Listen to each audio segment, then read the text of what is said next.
Good morning students. Online classes के क्रम में मैं Jitendra Jakhar, lecturer electronics, government polytechnic college Jhunjhunu, आप सबका पुनः स्वागत करता हूं। हम डिजिटल इलेक्ट्रॉनिक्स विषय के चैप्टर मिनिमाइजेशन टेक्निक्स के बारे में बात कर रहे थे और पिछले लेक्चर में हमने विभिन्न प्रकार के जो हमारे टर्म्स थी, कुछ मेन टर्म, मैक्स टर्म, इनके बारे में बात की थी और किस प्रकार से हम canonical form of sum of product और canonical form of product of sum लिखते हैं और किस प्रकार से हम ट्रुथ टेबल को इन फॉर्म के रूप में लिख सकते हैं, इसको हमने अच्छे से देखा था। आज का लेक्चर जो हम स्टार्ट करेंगे वो करेंगे के मैप के बारे में। कार्नोफ मैप, जो हमारा सिलेबस का टॉपिक है वो ये है कि Karnaugh map up to 4 variables की बात है। इनका किस प्रकार से इम्प्लीमेंटेशन होगा, लॉजिक फंक्शंस का with and without don't care conditions. ये कंडीशंस क्या होती है, ये फर्दर आगे हम पढ़ते जाएंगे। तो सबसे पहले हम बात करेंगे कार्नोफ मैप के बारे में, के मैप के बारे में।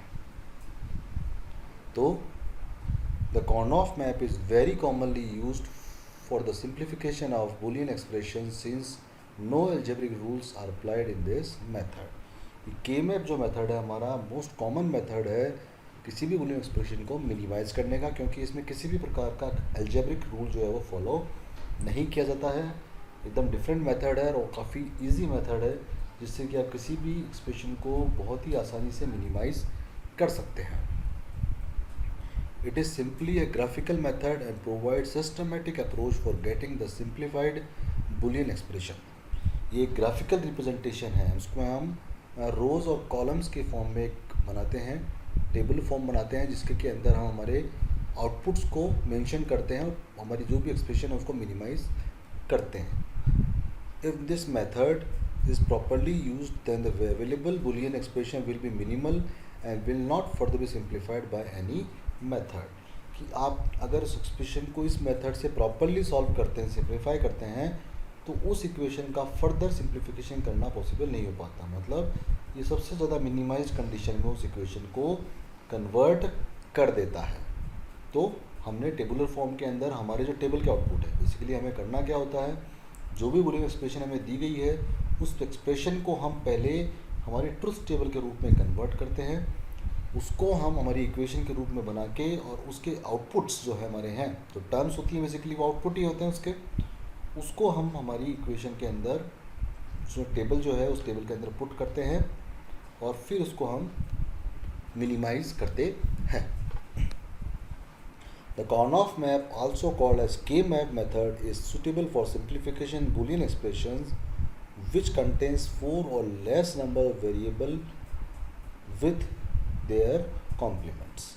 कि कार्नोफ मैप हालांकि 4 वेरिएबल से ज़्यादा वेरिएबल भी आप ले सकते हो, बट अप टू 4 वेरिएबल तो बहुत ही ईजिली आप उसको सॉल्व कर सकते हो without any complication, without any problem. किसी भी तरह की इसमें कॉम्प्लिकेशन नहीं होता, बस आपको ध्यान ही रखना पड़ता है कि जो स्टेप्स आपको बताई गई है उनको आप प्रॉपरली फॉलो करें। Now one by one discuss करेंगे। पहले हम बात करेंगे 2 वेरिएबल के मैप के बारे में। फॉर 2 वेरिएबल के map 2 lines are drawn, one horizontal and one other vertical. On one side the complement of our one variable followed by the variable itself is written, and on the other side of the line the complement of other variable followed by that variable itself is written। कि हम इस प्रकार से हमने 2 variable हैं तो 2 line लिख दी इस तरीके से, 2 लाइनें बना दी इस तरीके से। तो पहला वेरिएबल a, उसका कॉम्प्लीमेंट a का बार, देन a, देन b का बार, देन b। तो अब ये जो बीच में हमारा कॉलम बना, ये किस चीज़ का बना, ए बार और बी बार, मतलब M0 का बना। नीचे वाला कॉलम बना वो बना ए बार और बी का, तो ये M1 का कॉलम बना। सिमिलरली ये कॉलम बना हमारा ए बी का बार, मतलब M2 का, और ये बना हमारा ए बी, मतलब M3 का कॉलम बना। इस प्रकार से हमको रिप्रेजेंट करते हैं और इसका फर्दर मेथड जो आता है वो ये आता है हमारा कि ये हम एक इंक्लाइंड लाइन खींच देते हैं, इसके ऊपर हम वेरिएबल्स को डिनोट करते हैं। ये इस तरह से लिखने के बजाय हम ऊपर जैसे हमने ए लिख दिया, नीचे बी लिख दिया, इस तरीके से इसको मेंशन कर देते हैं। और नीचे की तरफ हम जनरली वो वेरिएबल लेते हैं जो कि हमारा छोटा वेरिएबल होता है। मतलब ए बी आप लिखोगे तो बी हमारा बाद में आएगा, वंस का वेरिएबल है तो उसको नीचे लिखेंगे, ए को ऊपर लिखेंगे। और ये वैल्यू 0 की, ये 1 की। ऑब्वियस सी बात है, 0 के लिए हम बार काम में लेते हैं, 1 को हम नॉर्मल लिखते हैं। सिमिलरली यहाँ भी 0 और 1 मेंशन कर देंगे और वही पोजीशन है। और ये एक एग्जांपल है कि किस प्रकार से हम वैल्यूज़ को पुट करते हैं। तो यहाँ हम देखेंगे इन दो वैल्यूज़ के लिए हमारा आउटपुट 1 है, इन दो के लिए हमारा आउटपुट जो है वो 0 होता है। तो इस तरीके से हम कोई भी दो वेरिएबल की अगर इक्वेशन हमारे पास में है, वेरिएबल ए बी या एक्स वाई या डब्ल्यू जेड, कुछ भी आपके दो वेरिएबल आपको किसी बुलियन एक्सप्रेशन में दे रखे हैं, उनको आप इजीली यहाँ पर मेंशन कर सकते हो। नाउ नेक्स्ट जो हमारा आता है वो 3 वेरिएबल का के मैप आता है। 3 वेरिएबल्स आपके ए बी सी अगर आपके आते हैं तो उसको हम किस प्रकार से मेंशन कर सकते हैं। और 3 variable 2 adjacent variables are taken on either side, चाहे वर्टिकली आप 2 वेरिएबल एक साथ लोगे या हॉरिजॉन्टली 2 वेरिएबल ले सकते हो। तो दोनों फिगर दे रखे हैं। पहले वाले में हमने इस तरीके से ले रखे हैं हॉरिजॉन्टली, यहाँ वर्टिकली ले रखे हैं। हम मोस्टली जो मेथड फॉलो करके चलते हैं वो इस मेथड को हम अडॉप्ट करके चलते हैं, this one like this one. दोनों ही सही है, आंसर दोनों ही कंडीशन में सेम आने वाला है। ध्यान हमें जो रखना है, क्रम जो रहता है वो ये रहता है, पहला वेरिएबल ए होता है, दूसरा वेरिएबल हमारा बी रहता है, सी, ये क्रम रहता है। ये स्मॉलेस्ट वेरिएबल है, उसके बाद में ये, इसके बाद में ये। तो आप किसी भी तरीके से इनको मेंशन करें, क्रम आपको यही मेंटेन रखना होता है। तो ये मेथड रखा हमने, या चाहे से ये मेथड रखा, आप वेरिएबल्स की जब काउंटिंग करेंगे या नंबरिंग करेंगे उसको इसी अकॉर्डिंग करते हैं। तो ए बार बी बार का मतलब होता है 0 0, ए बार बी का मतलब होता है 0 1। फिर हम जो नेक्स्ट लाइन लेते हैं वो लेते हैं 1 1 की, ए डॉट बी, और फिर हम लेते हैं 1 डॉट 0। ये ध्यान में रखिएगा। Similarly 0 and 1। और जब आप वर्टिकली लेंगे तो वही बात यहाँ आ गई, 0 0 0 1 1 1 एंड 1 0। ये सीक्वेंस हमें ज़रूर ध्यान में रखिएगा कि हम जो टेबल बनाते हैं वेरिएबल्स की उसी अकॉर्डिंग बनाते हैं। ये 0 और ये 1। जो रोज़ और कॉलम्स बना के हमें टोटल अंदर कॉलम्स मिलते हैं वो उसी अकॉर्डिंग मिलते हैं कि कितने आपके वेरिएबल्स के आउटपुट पॉसिबल हो सकते हैं। 2 वेरिएबल के केस में वो 4 थे, 3 वेरिएबल के केस में ये 8 ऑप्शंस आएंगे। तो आपको देखेंगे 8 आपके ये बॉक्सेस यहाँ पे बन जाएंगे जिसके के अंदर आप उससे संबंधित आउटपुट को मेंशन करते हैं। तो चाहे आप ये मेथड लो या ये लो, मोस्टली जो मैंने आपको बताया वी यूज दिस मेथड, इस तरीके से मेंशन करते हैं। तो ये M0 का कॉलम, ये M1 का, ये M2 का, ये M3 का, M6, M7, M4 and M5। गलती कहाँ होती है कि हम मेथड तो चेंज कर देते हैं पर वो सीक्वेंसिंग में गड़बड़ कर जाते हैं। सपोज इसको आपने पहला मान लिया तो ये जो नंबरिंग है सब गड़बड़ हो जाएगी। अगर आप इस चीज़ को मेंटेन कर सकते हैं तो आंसर दोनों ही स्थिति से सेम आंसर आएगा और उसमें कोई गलती नहीं आएगी। The other method of writing K-map for 3 variable in the place of the possible combinations of 2 variable A and B, it is written as like this। जो मैंने आपको बताया 0 0 0 1 1 1 and 1 0। इस तरीके से हम मेंशन करते हैं। ये इंक्लाइन लाइन हम यहाँ खींच देते हैं और उसके अकॉर्डिंग इसको मेंशन कर देते हैं। अब वो वर्टिकल और हॉरिजॉन्टल दोनों पोजीशंस में ये लिखा रखा है कि किस प्रकार से इसको हमने मेंशन कर रखा है। नेक्स्ट आपका जो आता है दैट इज़ योर 4 वेरिएबल के मैप। तो उस स्थिति में आपके दोनों साइड में वेरिएबल्स आएंगे, ए बी सी डी, दो वेरिएबल्स आएंगे। 4 के केस में हमें पता है 2 raised to power 4 हमारा होता है। 2 raised to power 4 का मतलब होता है हमें 16 बॉक्सेस की ज़रूरत पड़ती है। तो हमारा 4x4 का एक टेबल बन जाती है ये, जिसमें इस तरफ भी 4 कॉलम है, इस तरफ भी 4 रोज़ हैं हमारी। उस तरीके से हमारे ये 16 का कॉम्बिनेशन बन जाता है। अब उसमें आप जो क्रम लेंगे ऊपर ए बी नीचे सी डी भी ले सकते हैं और नीचे ए बी ऊपर सी डी भी ले सकते हैं। बस बशर्ते जब आपको लिखें तब आप इस चीज़ को ज़रूर ध्यान में रखिएगा कि ये कैसे मेंशन किया गया है। देखिए आप देख सकते हैं यहाँ M0 M1 M3 M2 इस तरीके से है, जबकि इस वाले में M0 M1 M3 M2 इस तरीके से आ गया। यहाँ आपके वर्टिकली क्रम में चल रहे हैं, यहाँ आपके हॉरिजॉन्टल क्रम में चल रहे हैं। तो ये क्रम आप ज़रूर ध्यान में रखिएगा और मेथड वही रहेगा 0 0 0 1 1 1 और 1 0। ये बात आप जरूर ध्यान में रखिएगा। जब आप हॉरिजॉन्टल लिखें या वर्टिकल लिखें, दोनों ही स्थिति में यही कंडीशन आपकी रहने वाली है। 0 0 0 1 1 1 और 1 0। इस चीज़ को ध्यान में रखिएगा। के मैप में जो गलती होती है बेसिकली वो यही गलती होती है कि वो उस चीज़ को प्रॉपर तरीके से एनालाइज करते टाइम ये भूल जाते हैं कि आपने क्रम क्या मेंटेन रखा था। आप पहले तो क्या करते हो, टेबल तो बना दोगे इस तरीके से, लाइक दिस वन, और फिर जब रिजल्ट में एनालाइज करोगे तो वो कर दोगे इस तरीके से, तो आंसर कभी सेम नहीं आएगा।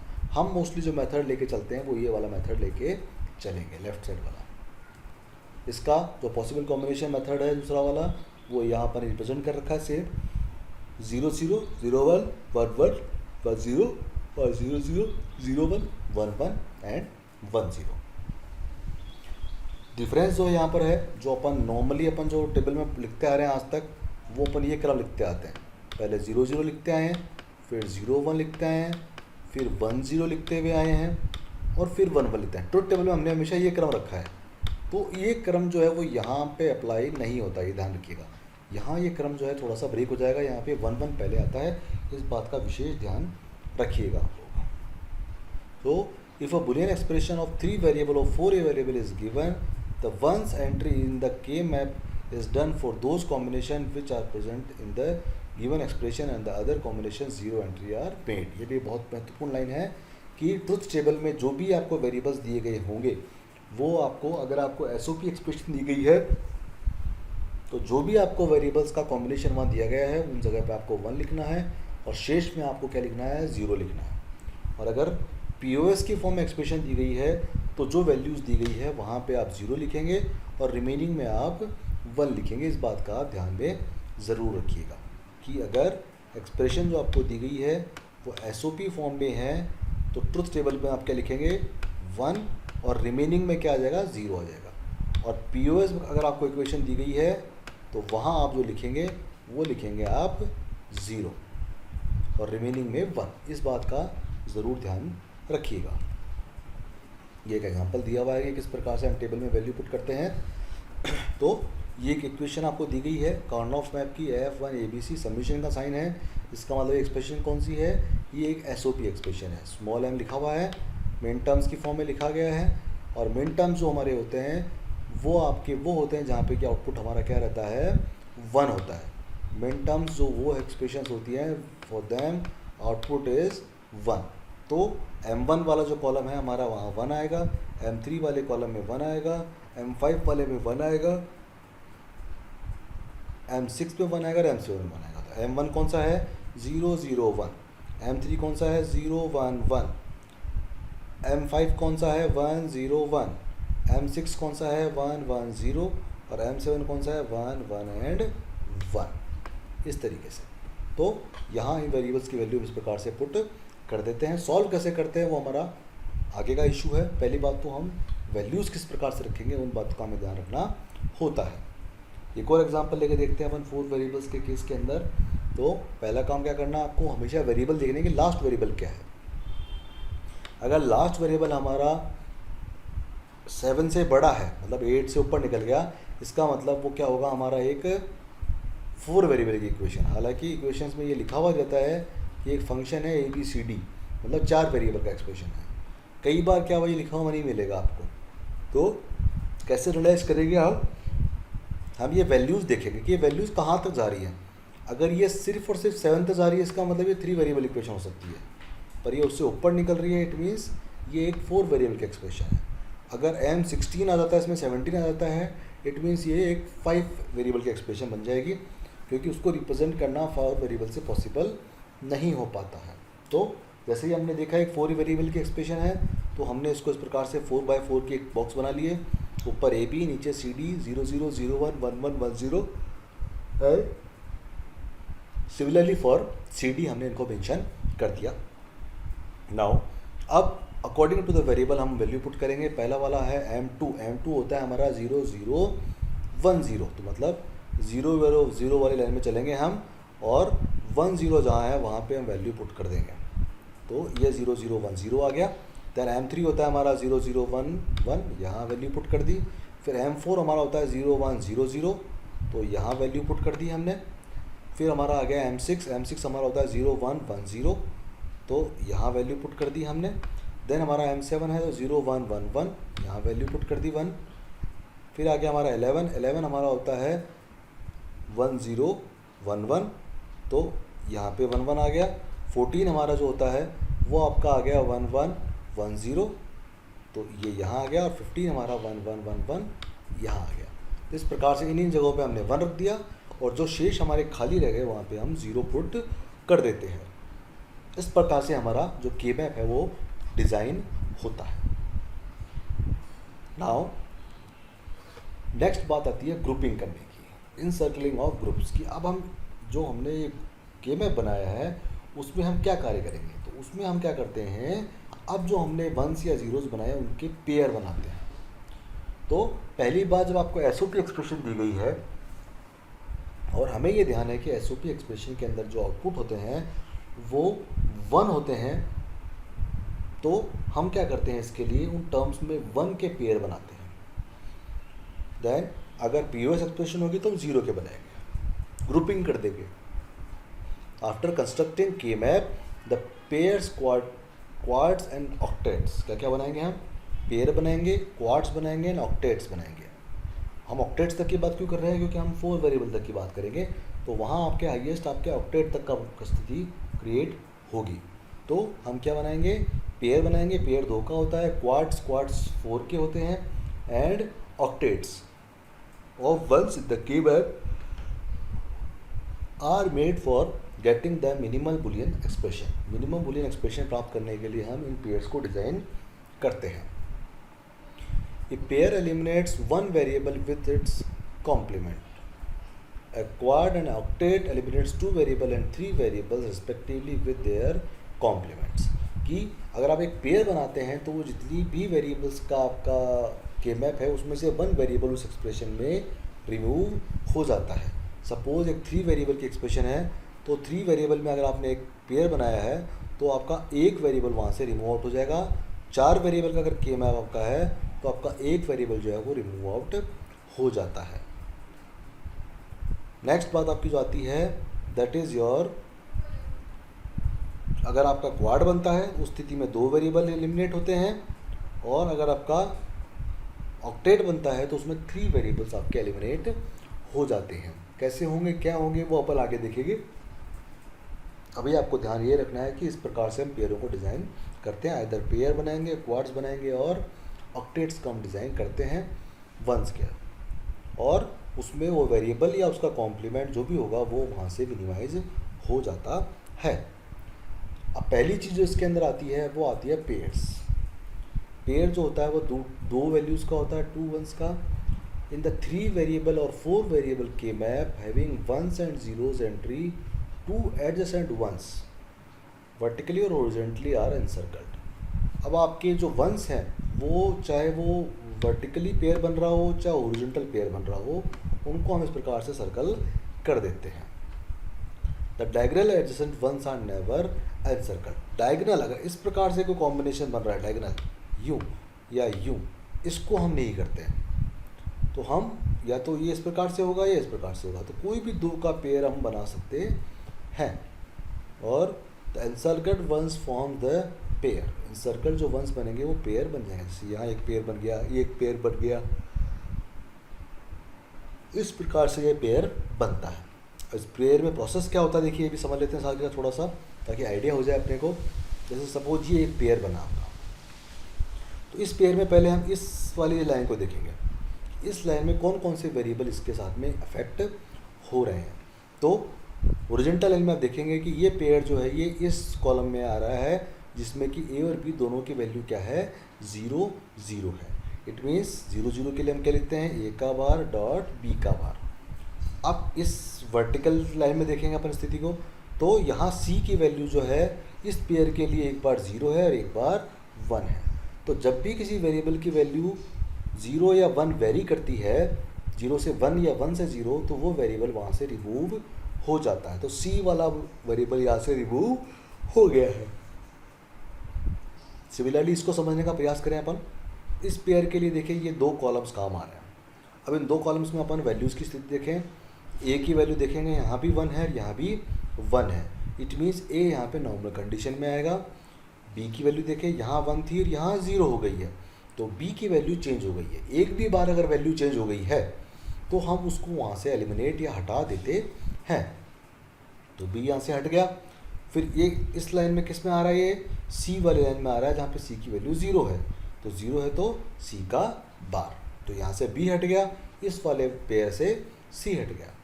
इस तरीके से हमारे इन दो पेयर के लिए दो टर्म्स आ गई जिसके के अंदर दो दो वेरिएबल्स अवेलेबल हैं, तो हमने इसको मिनिमाइज कर दिया। सिमिलरली यहाँ बात करें अपन 4 वेरिएबल वाले केस के अंदर, इस पेयर को अपन डिस्कस करें तो ये दो लाइन यहाँ पे काम आ रही है।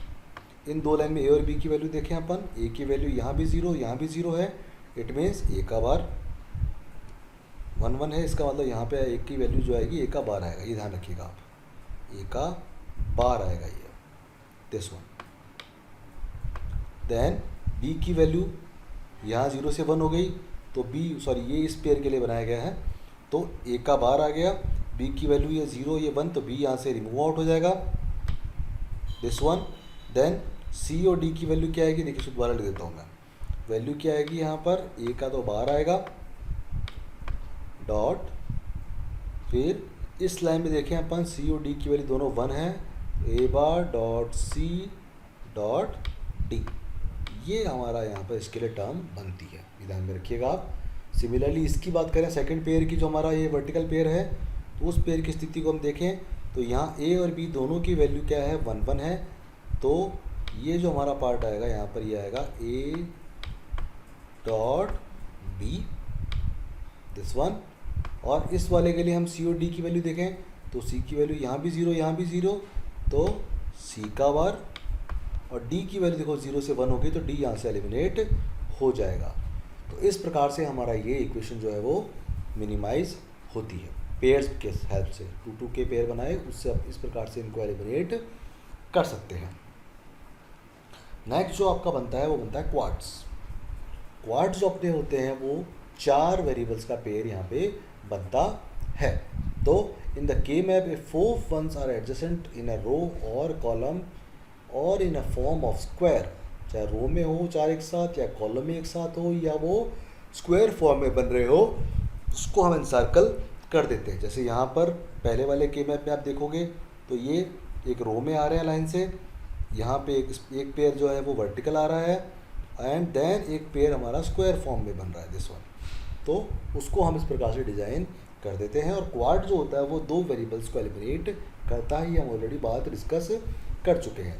The term in which for each quad using the same technique discussed above, ये बात ध्यान में रखिएगा कि अगर कोई क्वाड बन रहा है तो हम उसमें 2 2 के पेयर नहीं बनाएंगे। जैसे ये क्वाड अपना ये बन गया तो उसके लिए ऐसा भी नहीं होगा कि आप क्वाड भी बना दें और 2 2 के पेयर भी बना दें, ऐसा नहीं होना चाहिए। अगर एक पूरा क्वाड बन रहा है तो आप क्वाड ही डिज़ाइन करेंगे, ये बात ज़रूर ध्यान में रखिएगा। अब किन्हीं भी रो और कॉलम का पेयर बना के अगर बन रहा है तो उसको आप उस प्रकार से बनाएंगे। अब सपोज ऐसा होता है कि यहाँ 2 1 है, नीचे वाले में 2 1 होते तो वो क्वाड नहीं बनता, उसके लिए आपको फिर 2 2 के 2 पेयर बनाने होते, ये आप ध्यान में रखिएगा। नाउ ये बात भी इंपॉर्टेंट ध्यान में रखिएगा कि हमेशा हमें बड़े से बड़ा ग्रुप बनाना है वंस का। अगर क्वाड और पेयर बन रहे हैं तो हम क्वाड को फोकस करेंगे, पेयर नहीं बनाएंगे। और अगर कोई वंस ऐसे हैं जो ऑलरेडी किसी ग्रुप में जुड़ चुके हैं, उनको कहीं बनाने की आवश्यकता नहीं है, तो हम दोबारा से उनके रीपेयर नहीं बनाएंगे। और अगर कोई एक भी वन बाहर रह जाता है तो उसके लिए आप जो है पहले से बने हुए पेयर में से किसी को काम में ले सकते हो। सपोज जैसे यहाँ अगर 1 होता तो हम इस 1 की हेल्प से यहाँ पर एक पेयर बना देते, इस बात का ध्यान रखिएगा, ठीक है। अब इसको हम इक्वेशन फॉर्म में कैसे चेक करेंगे, वही नियम एज इट इज़ है अपना। सपोज इस एक 4 क्वाड की बात करें तो ए और बी की वैल्यू देखेंगे। ए की वैल्यू इस चारों के लिए क्या है, यहाँ भी 0 यहाँ भी 0 यहाँ 1 हो गई, 1 होते ही ए यहाँ से एलिमिनेट हो गया। बी की वैल्यू यहाँ 0 से 1 हो गई, स्टार्टिंग में ही हो गई, तो बी भी एलिमिनेट हो गया। और सी इस पूरे पेयर के लिए, इस पूरे क्वाड के लिए सी की वैल्यू जो है वो 0 है, तो क्या आएगा सी का बार। तो हमने देखा कि इसमें से 2 वेरिएबल हट गए ए और बी, सिर्फ सी रह गया, कॉम्प्लीमेंटेड फॉर्म में सिर्फ सी बचा है। तो ये इस प्रकार से हमारे क्वाड्स को हम रिजॉल्व करते हैं। हमने देखा कि 2 वेरिएबल यहाँ से रिमूव हो गए। इस क्वाड की बात करें तो ए और बी की वैल्यू यहाँ पे दोनों के लिए सेम रहने वाली है, ए 0 0, तो ए बार डॉट बी का बार। और सी डी की वैल्यू आप देखेंगे, सी की वैल्यू 0 से 1 हो गई और डी की वैल्यू 0 से 1 हो गई। एक भी बार अगर वैल्यू 0 से 1 हो जाती है तो हम उसको वहाँ से हटा देते हैं। फिर अब ये स्क्वायर फॉर्म में जो हमारा बना हुआ है इसको हम देख लेते हैं एक बार। तो इसमें देखें ए और बी की वैल्यू, ए की वैल्यू 0, यहाँ भी 1, यहाँ भी 1, तो ए की वैल्यू आ गई यहाँ पे ए, बी की वैल्यू 1 से 0 हो गई तो एलिमिनेट हो गया, सी की वैल्यू दोनों जगह पे 0 0 है तो सी का बार, और डी की वैल्यू 0 से 1 हो गई तो एलिमिनेट हो गया, तो ए डॉट सी का बार। इस प्रकार से हम इसको डिनोट करते हैं।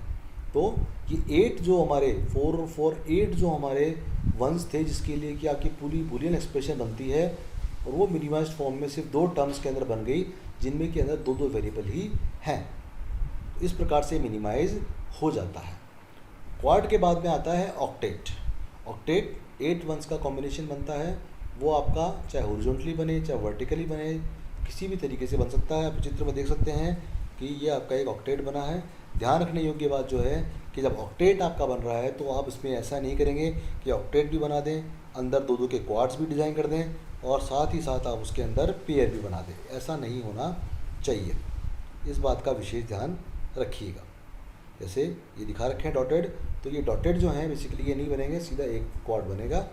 इसके लिए वैल्यू देखें अपन, तो ए की वैल्यू 0 से 1 हो गई तो ए रिमूव हो गया, बी की वैल्यू 1 1 है तो बी आ गया, सी की वैल्यू उस पूरे के लिए वेरी कर गई 0 से 1, और डी की वैल्यू वेरी कर गई 0 से 1 तो हट गया, तो सिर्फ बी आ गया अपना। तो 3 वेरिएबल्स रिमूव हो गए, ए सी और डी।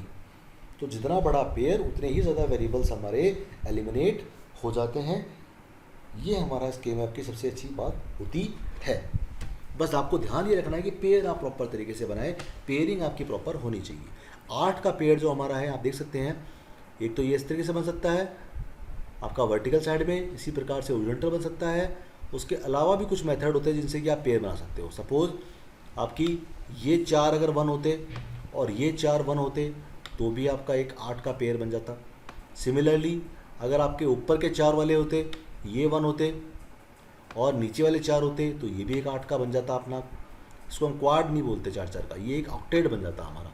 और सिमिलरली हम बात करें अगर पेयर की, तो अगर आपके चारों कोने के 1 हैं, this one this one this one और दिस वन, तो ये हमारे चारों बन के एक क्वाड बन सकते हैं। तो ये कुछ मेथड्स हैं जो आप क्वेश्चन जितने ज़्यादा करेंगे उतने ज़्यादा आपको समझ में आएंगे कि हम किस प्रकार से इसको डिज़ाइन कर सकते हैं। ये आपके ओवरलैपिंग ग्रुप्स का जो कंसेप्ट आ गया वो यहाँ पे आ गया, जो मैं आपको समझाना चाह रहा था कि जब भी आप एनसर्कल करके आप ग्रुप पेयर बनाते हो, it is always try to have a group of larger number of ones. बड़े से बड़ा ग्रुप बनाने का प्रयास हम करते हैं। Octets are encircled first, then quads and then pairs. कि हम सबसे पहले, इसे पहले एग्जाम्पल में आप देखेंगे तो सबसे पहले हमने देखा कि एक ऑक्टेट बन रहा था, हमने सबसे पहले एक ऑक्टेट बनाया, फिर हमने देखा कि 2 1 बच गए। तो ऐसा नहीं है कि 2 1 का हमने पेयर बनाया, हमने क्या किया, इस क्वाड में से, इस ऑक्टेट में से 2 लेके इसको एक क्वाड फॉर्म डिज़ाइन कर दी। तो हम बड़े से बड़ा पेयर बनाने का प्रयास करते हैं, ये बात आप ज़रूर ध्यान में रखिएगा।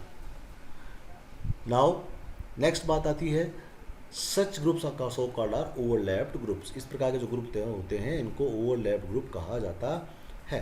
दूसरा ओवरलैप्ड ग्रुप क्या होता है, सपोज ये नेक्स्ट एग्जांपल देखिए आप, इसमें क्या है, आपने बीच में क्वाड बना दिया, फिर ये 1 बच गए चारों तरफ आपके, इन 1 का इस 1 से ग्रुप बन गया, इससे 1 बन गया, इससे 1 बन गया, एक 1 यहाँ रह गया। तो इस प्रकार से जो ओवरलैपिंग हो रही है इसको हम ओवरलैप्ड ग्रुप्स कहते हैं। ये बात आप ध्यान में रखिएगा। नाउ ओवरलैपिंग ग्रुप्स के बाद में आता है नेक्स्ट आपका रोलिंग ग्रुप, जो मैंने आपको बताया था अभी। रोलिंग ग्रुप क्या होता है कि 4 का इधर एक क्वाड दिख रहा है आपको, 4 का इधर एक क्वाड दिख रहा है, लेकिन ये जो है ये एक तरीके से आपका पाइप की फॉर्म में होता है। ये वाली जो लाइन है this one is interconnected to this line, and this line, ये वाली जो लाइन आपकी ये इस वाले से इंटरकनेक्टेड होती है, रोल्ड रहता है ये तरीके से। तो रोल्ड है तो हम इस 4 का इस 4 से ग्रुप बना देते हैं।